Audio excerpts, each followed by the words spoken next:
آپ کی سماعت کے حوالے کر رہے ہیں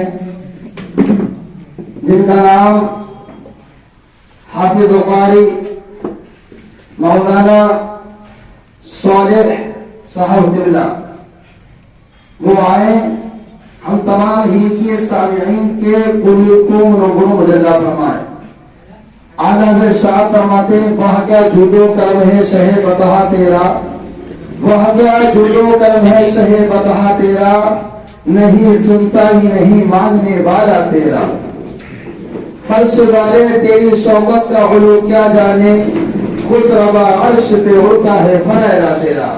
تو میں آپ کے حوالے مولانا صالح صاحب کو کر رہا ہوں، اور وہ آئے ہم تمام ہی کے سامعین کے قلوب کو منور و مجلہ فرمائے۔ ان کے آنے سے پہلے کا استقبال نعرہ تکبیر نعرہ رسالت سے کر لیا جائے۔ نعرہ تکبیر، نعرہ رسالت، نعرہ غوثیت، مسلک اعلی حضرت، فیضان اعلی حضرت، نعرہ تکبیر، نعرہ رسالت۔ برقرار رہ سکے، اسلامی معاملات ان کی زندگی میں جاری و ساری رہ سکے، ان تمام معاملات کو لے کر کے اس پروگرام کا انعقاد کیا گیا۔ یہ دینی تعلیم کا معاملہ اتنا اہم ہے کہ اگر انسان کے اندر دینی تعلیم نہ ہو تو یقین جانیے گا انسان ایک مردہ لاش کی طرح ہے۔ یہ دینی تعلیم ہی ہوتی ہے جو انسان کو نکھار کر کے ہیرے کی شکل دے دیا کرتی ہے۔ یہ دینی تعلیم ہی ہوتی ہے کہ جس کی بنیاد پر انسان ممتاز نظر آتا ہے۔ آپ کی نگاہوں کے سامنے علماء اہل سنت کا ہجوم تشریف فرما ہے، علماء اکرام تشریف لا رہے ہیں۔ اللہ رب العزت تمام حضرات کی عمر میں برکتیں عطا فرمائے۔ برادران ملت اسلامیہ، تو یہ دینی معاملات جو ہوتے ہیں بڑے اہم ہوتے ہیں۔ ہمارے سینوں کے اندر دینی تعلیم کا معاملہ اجاگر ہونا چاہیے، ہماری نسلوں کے اندر دینی معاملات اجاگر ہونے چاہیے۔ مسلک اعلیٰ حضرت ہمارے سینوں میں یعنی کہ جوش مارتے ہوئے ہونا چاہیے، اس لیے کہ مسلک اعلیٰ حضرت حقیقت میں دور حاضر میں اہل سنت والجماعت کا ایک دوسرا نام ہے۔ یعنی مسلک اعلیٰ حضرت کو جو لوگ ماننے والے ہیں یقین جانیے وہ لوگ اہل سنت والجماعت سے وابستہ ہیں۔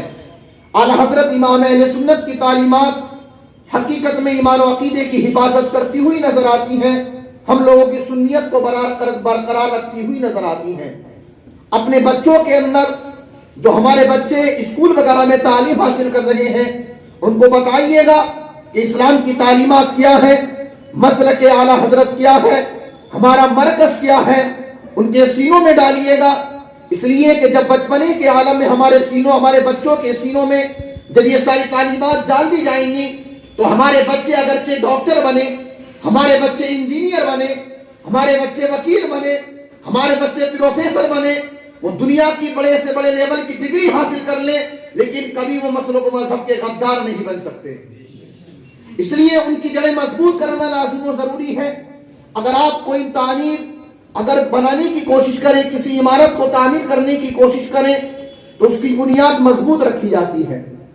اگر بنیاد اس کی کمزور ہو تو اس کے اوپر ایک منزلہ یا دو منزلہ مکان تو تیار ہو جائے گا، لیکن ہمہ وقت خطرہ لگا رہتا ہے، نہ معلوم کب یہ منزل گر جائے، کب جانے ہلاک ہو جائے، کب نقصان کا سامنا کرنا پڑ جائے۔ لیکن جب بنیاد مضبوط ہوتی ہے تو اس کے بعد کتنی بھی منزلہ آپ عمارت تعمیر کر دیں لیکن نقصان کا کوئی خطرہ نہیں ہوتا ہے۔ اس لیے ہمارے بچوں کی جو بنیادی تعلیم ہو وہ مذہب و مسلک کی ہونی چاہیے۔ اس کے بعد آپ اپنے بچوں کو چاہے انجینئر بنائیں، چاہے ڈاکٹر بنائیں، چاہے پروفیسر بنائیں، آپ کچھ بھی بنا لیں، لیکن وہ بچے کبھی اسلام کا سودا نہیں کر سکتے، ایمان کا سودا نہیں کر سکتے، بلکہ وہ یہی کہیں گے کہ ہم اعلیٰ حضرت کے ماننے والے ہیں، ہم علماء اہل سنت کے ماننے والے ہیں، ہم اولیاء امت کے ماننے والے ہیں، ہم تو پیغمبر اسلام کے ماننے والے ہیں، ہم جان تو دے سکتے ہیں لیکن اپنے مصطفیٰ کا دیا ہوا ایمان نہیں دے سکتے۔ دیکھیے گا، نمبر ایک بات، اپنے آپ کو اور اپنے گھر والوں میں جو ہمارے نوجوان بھائی اور ہمارے چھوٹے بچے ہیں اس بات کو ذہن نشین رکھ لیں، ہمارے سوسائٹی کے اندر جو دو چیزیں جنم نہ لے نہیں پائیں، جس سوسائٹی کے اندر, جس معاشرے کے اندر دو چیزیں وجود پا لیتی ہیں, وہ معاشرہ ہلاک ہو جاتا ہے, وہ سوسائٹی برباد ہو جاتی ہے, نیست و نابود اور ختم ہو جاتی ہے. تاریخ میں نہایت ہی برے الفاظ سے اس قوم کو یاد کیا جاتا ہے جس قوم کے اندر یہ دو چیزیں پائی جاتی ہیں. حضرت صلاح الدین ایوبی رحمت اللہ تعالی علیہ نے ہم لوگوں کی رہنمائی کرتے ہوئے تاریخی جملے ارشاد فرمائے تھے. آپ نے کہا تھا, the communication whose young generation adapt vulgarity can't be stopped from fail down. آپ نے فرمایا تھا کہ جس سوسائٹی کے اندر, جس معاشرے کے اندر دو چیزیں پیدا ہو جائیں, اس کی ہلاکت و بربادی سے اس کو کوئی نہیں روک سکتا. نمبر ایک, جس قوم کے جوان عیاشی میں مبتلا ہو جائیں, اور جس قوم, نمبر دو, جس قوم کے بچوں کو تعلیم سے دور کر دیا جائے, وہ قوم ہلاک و برباد ہو جاتی ہے. اب آپ دیکھیے گا,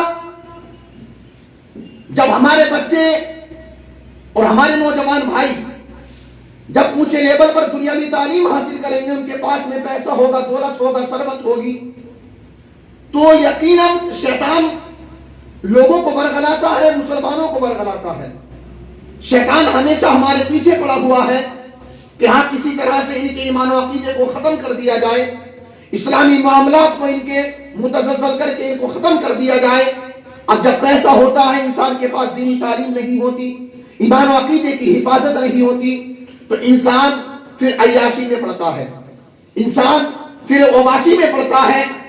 جس قوم کے بچے تعلیم سے دور کر دیے جائیں, ہوٹلوں پر برتن مانجتے ہوئے نظر آتے ہیں, رکشہ چلاتے ہوئے نظر آتے ہیں, دوسروں کے یہاں پر دریا اور کرسیاں بچھاتے ہوئے نظر آتے ہیں. اس لیے آپ اپنے ذہن میں یہ بات گامزن کر لیں اور دل کے اندر بالکل پختہ طریقے سے اس بات کی گاٹھ باندھ لیں آپ لوگ کہ اپنے بچوں کو تعلیم بھی دینا ہے اور اپنے آپ کو عیاشیوں سے اور برے کاموں سے دور رکھنا ہے. یقین جانیے گا, یہ ملک نیپال ہے. اگر ہماری سوسائٹی نے, اگر ہمارے مسلک و مذہب کے ماننے والوں نے اگر اپنے درمیان سے اگر ان دو چیزوں کو ختم کر دیا, ان دو چیزوں کو پاس نہ آنے دیا, تو پھر ہماری قابلیت اور ہماری